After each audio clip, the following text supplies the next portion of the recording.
So we get a lot of leads, a lot of emails, a lot of texts, a lot of messaging on Facebook as well after every show.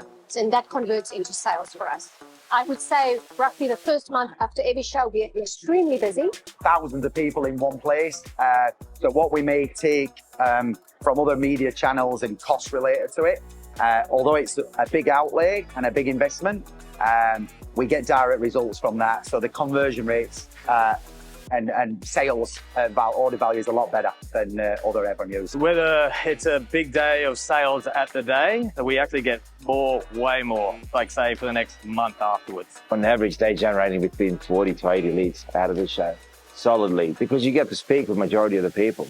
You get to pre-qualify them at the stand before you actually go and engage with them at their home or over the phone afterwards.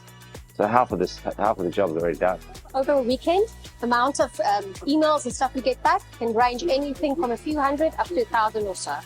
So because there's a lot of people that come in and just look at everything because they're interested, and then you get your leads that actually convert into sales. This show, we're expecting about 200 leads from the show, of which really serious buyers were probably in the sort of 50 to 70 mark out of that are our required clientele ready to sort of look at proceeding in the next 6 months.